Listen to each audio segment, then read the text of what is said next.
සොයන්නලු. හරි. සරල රේඛාවක් තියෙනවා මෙන්න මෙහෙම තියෙන්නේ මේ. බලන්න ඉන්න. හරිද?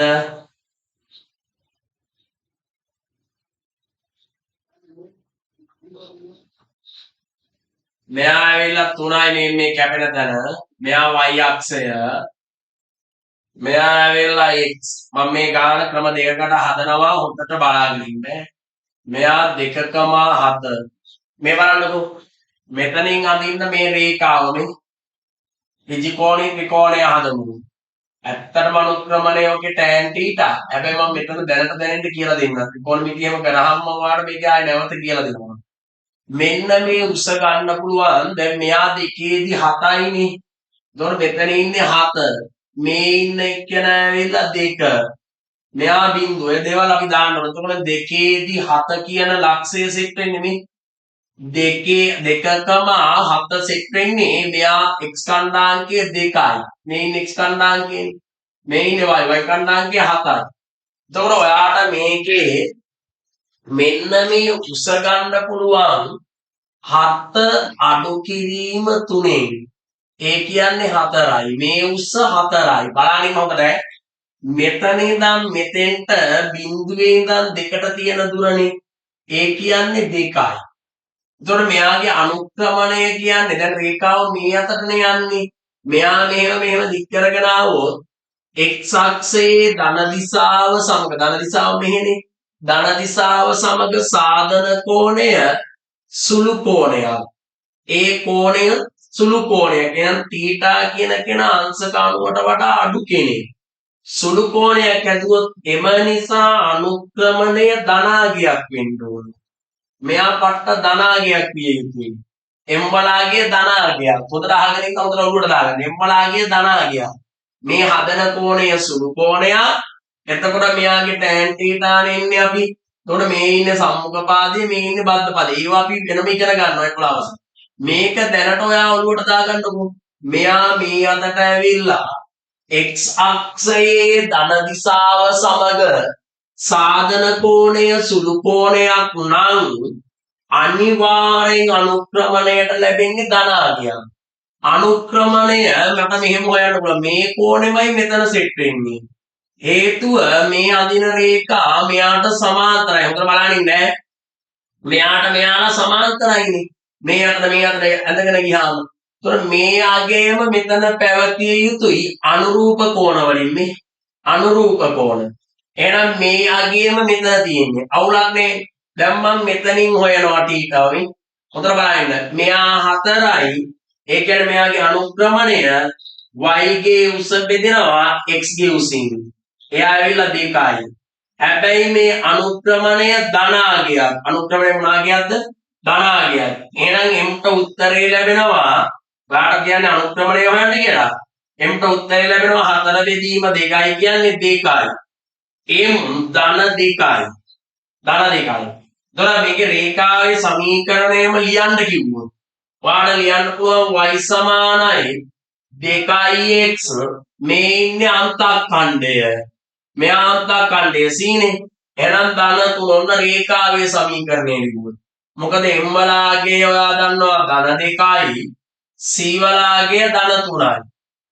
ඉතින් මේ දෙක පාවිච්චි කරලා ඔයාලට රේඛාවේ සමීකරණය ලියන්න පුළුවන් මේ ලෙස.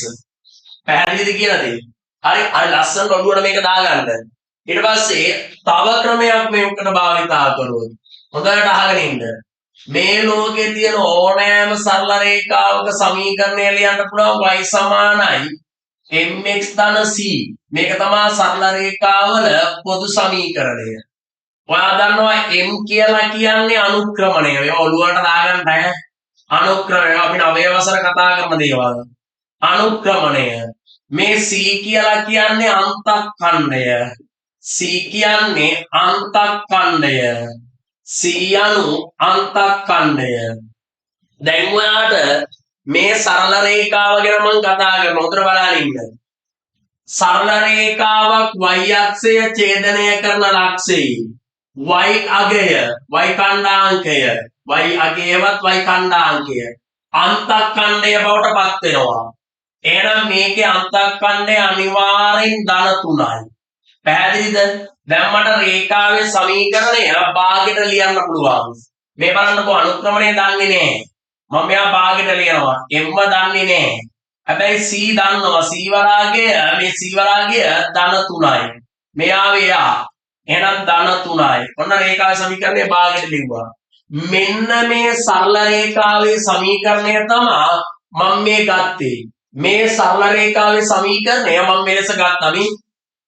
y සමානයි mx ධන 3. මේ කියන්නා වූ සරල රේඛාව මෙම ලක්ෂය උඩින් ගමන් කරනවා. ඔන්න ඔළුවට දාගන්න සරල රේඛාවක් මත පිහිටි ලක්ෂයක කණ්ඩායමක මගින් ඒ අදාළ සරල රේඛාවේ සමීකරණය තෘප්ත කරනවා. තෘප්ත කරනවා කියන්නේ මොනවද වෙන්නේ? සතුටු වෙනවා. ඒ කියන්නේ සමීකරණේ hina වෙවි ඉන්නවද? නෑනේ. ඒ කියන්නේ මොකද්ද වෙන්න ඕන? මේ අගයන් ආදේශ කරාම සමීකරණයට දැන් ඔයා හිතන්නකො මෙයාගේ සමීකරණය මෙයානේ. මේ අපි හදාගත්තනේ. දැන් මම හොඳ උදාහරණයක් පෙන්නන්නම් මේකේ. දැන් මෙයාට මම ආදේශ කරනවා. දැන් මෙතන අපි හොයන්න යන්නේ එයා තමයි. දැන් කලින් හොයාගෙන ඉන්නවනේ වෙන ක්‍රමයකට. මම නිකන් ආදේශයක් කරලා පොඩ්ඩක් පෙන්නන්නම් ඔයාලට මේ ගානේ. මේ බලන්නකො y සමානයි 2x ධන 3නේ. මේක තමයි මේ සරල රේඛාවේ ඇත්තම සමීකරණය. දැන් අපි හොයන්න යන්නේ මේක තව ක්‍රමයකට. මේක විදිහකට හොයාගත්තා මම. මේ සමීකරණ මේ සරල රේඛාව මෙන්න මේ කණ්ඩායමක උඩින් ගිහින් තියෙනවා. 2.7 උඩින්. මේ තෘප්ත වෙනවා කියන සීන් එක කියන්නේ මේ අගයන් දෙක මේකට දැම්මොත් දෙපැත්ත සමාන වෙන්න ඕන. හොඳට ඔළුවට දාගන්න මේ කියන කාරණා. මේ ඉන්නේ x අගය, මේ ඉන්නේ y අගය. x කණ්ඩායමකය, y කණ්ඩායමකය. මේ සමීකරණයට අදාළ x අගයක් සහ y අගයක් පවතිනවා. එහෙනම් ඒ y අගය 7 වෙනවා. x අගය මෙයා ආදේශ වෙනවා. මෙතන ඉන්නේ 2. ඔන්න 2ක් ආදේශ කරා ධන 3යි. දැන් අතර බලන්න ඉන්න. 7 මේ බලන්න තෘප්ත වෙනවා කියන්නේ මේ සීන් එක මේ 2 වරක් 2 4යි 4 ධන 3. ඒ කියන්නේ 7 සමානයි 7 මේ දැක්කද කතන්දරේ? මේ කණ්ඩායමකය මෙයා මත ඉන්න නිසා මේ කණ්ඩායමක වලින් මේ සමීකරණය තෘප්ත වෙනවා, සතුටු වෙනවා. පැහැදිලිද? ඒ සතුටු වෙන්න දෙපැත්ත සමාන වෙන්නේ. ඔය කාරණාව පදනම් කරගෙන මම මේකේ m ලාගේ හොයනවා. ඒ කරන්නේ මෙහෙම. දැන් හොඳට අහගෙන දැන් ඔයාලා දැනගත්තනේ තෘප්ත වෙනවා කියන්නේ මොකක්ද කියලා. එක ක්‍රමයකට මම මේක සමීකරණය හොයලා තිබ්බා. මම මේ තව ක්‍රමයක් ඔයාලට උගන්වනවා. දැන් හොඳට උඹට දාගන්න කියන කාරණාව.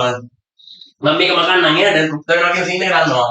මම මෙතන වාක්‍යයක් දානවා y සමානයි mx ධන 3. ඔයාලා දන්නවා c වරාගේ ධන 3යි. c හොයාගත්තේ y අක්ෂය මෙන්න මෙතනදී ඡේදනය වෙනවා අදාළ සරල රේඛාවෙන්. එතකොට මේ ඡේදනය වෙද්දී y අක්ෂය ඡේදනය කරන ලක්ෂයේ y ඛණ්ඩාංකය මගින් අන්තක්ඛණ්ඩය නිරූපණය කරනවා. පැහැදිලිව තේරුණාද? දැන් මම ලියනවා එහෙනම් මෙන්න මෙහෙම. ඔන්න ඔළුවට දාගන්න y සමානයි mx ධන c සරල රේඛාව බලන්න සරල රේඛාව හරි ඔක්කට තියරි ඔළුවට දාගන්න සරල රේඛාව 2.7 හරහා ගමන් කරන බැවින් එමගින්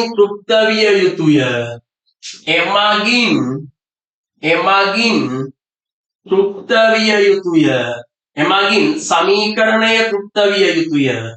ඔන්න වාක්‍ය සමීකරණය තෘප්ත විය යුතුය. දැන් ඔයා දන්නවා මේ සමීකරණය මේ කණ්ඩාංකය මගින් තෘප්ත වෙනවා නම් ඔළුවට දාගන්න මේ කණ්ඩාංකයෙන් මේ සමීකරණය තෘප්ත වෙනවා කියන්නේ දෙපැත්ත සමාන වෙනවනේ.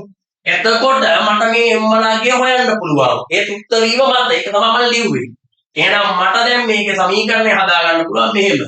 මේ ඉන්නේ y කණ්ඩාංකය, මේ ඉන්නේ x කණ්ඩාංකය. කණ්ඩාංකයක් ගත්තොත් මේ x කණ්ඩාංකය, මේ y කණ්ඩාංකය. එතකොට මේ සමීකරණයේ x වලාගේ මේ ඉන්නේ.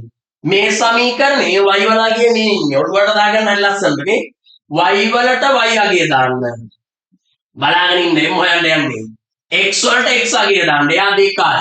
ධන 3. එතකොට මෙහෙම ඇඳින්න ඕනේ නැහැ. කොටස් ගන්න මේකේ හදන්න පුළුවන්. එහෙනම් 7 සමානයි m වරක් 2. ඒ කියන්නේ 2යි m. ධන 3. ඔයා දන්නවනේ දැන් m වලගේ හොයන්න දෙපැත්තෙම 3 අඩු කරන්න ඕන. අපි ඔය ක්‍රියාවලිය මේස කරනවානේ. 7 අඩු කිරීම 3 මේ පැත්තෙන් 3ක් අයින් වුණා කියලා හිතනවානේ. එහෙනම් 2යි m. දැන් එනවා 4 සමානයි 2යි m. දැන් m මෙතන ගුණ වෙලා තියෙන දෙකත් එක්ක m වලගේ හොයන්න නම් දෙකෙන් බෙදන්න ඕන. එහෙනම් ඔයා මෙයාව බෙදනවා දෙකෙන්. සුපිරියරව තියලා දාගන්න ඈ. එහෙනම් දැන් m වලට අගයක් එනවා දරුවෝ. m සමානයි 2යි බං. පැහැදිලිද? m වලගේ 2යි ඔන්න හොයාගත්ත. මෙතනුත් අපි හොයාගත්තේ ඒක තමයි m වලගේ 2යි කියලා. පැහැදිලිද කාරණාව? එහෙනම් මට රේඛාවේ සමීකරණය ඕනනම් ලියන්න පුළුවන්. y සමානයි දැන් m වලගේ දාන්න එක දාන්න. 2x මෙයා දන්නවා දාන්න 3. ඔන්න රේඛාවේ සමීකරණය. අපිට හොයන්න කියන්නේ අනුක්‍රමණය විතරයි. මම අදාළ ස්ථිර ටික ඔක්කොම කියලා දුන්නා. පැහැදිලිද? මේක සරල රේඛාව දිහා බලලා ගන්න පුළුවන් මේ උසෙන් බෙදලා. පැහැදිලිද? මෙයා කණ්ඩායම් කැසුරෙන් හදන්න පුළුවන්. තියරි ලස්සන ඔළුවට දාගන්න ඈ. හරි ඉක්මනින් හදාගන්න ගාන හරියට 96 දාන්න බලලා ඉක්කියා.